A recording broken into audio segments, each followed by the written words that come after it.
Guys, naitabla ng Meralco ang semifinal series 3-3 matapos nilang talunin sa Game 6 ang Barangay Ginebra. Naglaro ang Bolts na parang wala ng bukas. At tulad ng sinabi natin sa ating previous video, dapat paghandaan ng Gin Kings ang posibleng pagputok ng opensa ni Alin Maliksi at Bong Quinto. Bukas ang Game 7 na gaganapin sa FPJ Arena sa San Jose, Batangas upang pagdesisyonan kung sino ang tunay na astig na sasalta sa finals. Pag-uusapan po natin yan, pero bago ang lahat ay maglalambing po ako sa inyo na isubscribe ninyo itong ating channel at kung di masyadong makakaabala ay i-like at paki-share na rin ninyo. Malaking bagay po yan sa aming mga vlogger. Maraming salamat. Mga ka-Republic, as much as possible ay ayaw sana ni Ginebra coach Tim Cone na magkaroon pa ng Game 7. Ngunit nakapwersa ang Meralco ng do-or-die Game 7 pagkatapos nilang magpakita ng magandang depensa upang pigilan ang mga inaasahang scorer ng Gin Kings.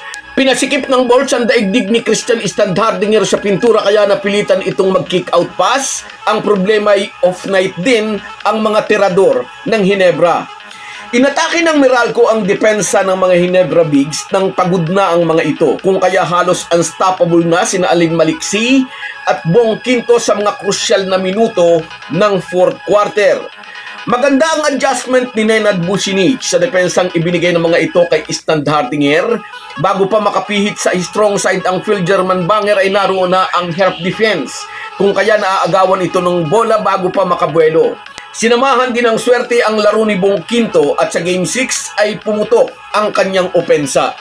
Malamig si Bong Quinto sa halos buong semifinal series, ngunit kagabi uminit ang kanyang opensa, producing big 23 points upang mahirang na player of the game.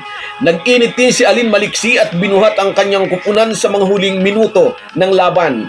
Ang 12 points sa kanyang 14 markers ay ginawa niya sa fourth quarter. Hindi nagkamali si Christian Standhardinger sa nauna nitong pahayag. Kailangan daw nilang mapigilan si Chris Newsome kung gusto nilang manalo sa Game 6. Hindi iyon nagawa ng Barangay Ginebra. Si Chris Newsome ang agad nagpakitang gilas, 10 puntos agad sa first quarter. May kabuuang 21 points si Nunyu sa buong laro. Nakabawi ang Meralco sa mapait nilang pagkatalo sa Game 6. Mapait dahil dito'y lumamang sila ng 15 points upang sa huli maagaw ng Ginebra ang panalo. Minintay ng Meralco ang pisikal na depensa hanggang dulo. Hindi bali nang mamigay sila ng maraming fouls at maraming free throw.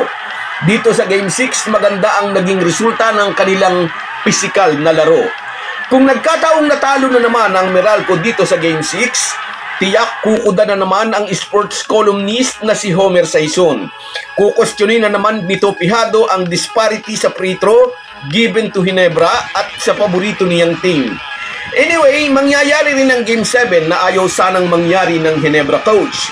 Gaganapin ang win or go home game sa FPJ Arena sa San Jose, Batangas. All out na pareho dito ang dalawang kupunan. Win or go home. Ang mananalo'y masayang magbibiyahe pabalik sa Maynila at ang matatalo'y malungkot na iiyak pauwi sa kani-kanilang tahanan. Asahan na muling aarangkada sina Maliksi at Bong Quinto para sa Meralco Bolts. Sabi nga ni Bong Quinto, 2 beses na raw siyang pinaiyak ng Barangay Ginebra. Wala pa siya sa Meralco sa unang 2 championship na inagaw ng Ginebra sa Bolts. Sa huling 2 ay Meralco player na siya, kung saan ay pinaiyak daw nga siya ng mga mag-aalak. Bukas, araw ng Biyernes, May 31, malalaman kung makakaganti na ba siya sa Ginebra o muli na naman siyang iiyak. So guys, yan lang muna. Hanggang sa muli.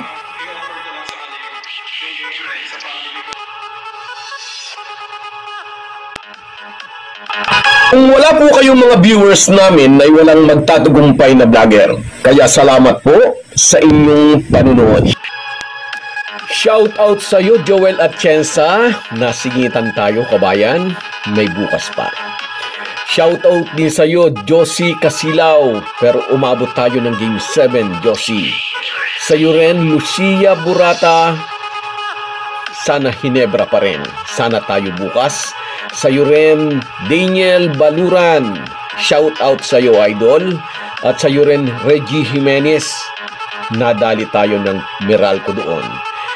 Sa iyo rin, Erwin Santiago. Hindi natapos pero bukas matatapos na yan. Armando Miguel, umabot tayo sa Game 7, Idol. Shout out sa iyo. Sa iyo rin, RG Labutong. Hindi natapos, Idol. Bukas pa. Love Plus One. Yan, Idol. May Game 7 pa tayo bukas sa Batangas. Sa iyo rin, Rudy Hangad. Nadali tayo.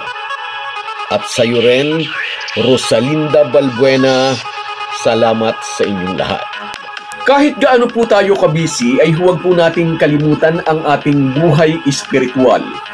Lagi po tayong magpasalamat sa bawat araw na dagdag sa ating buhay. Malaki po ang maitutulong ng pananalangin araw-araw. Isang paalala po mula sa inyong Halo-Halo Sports Republic.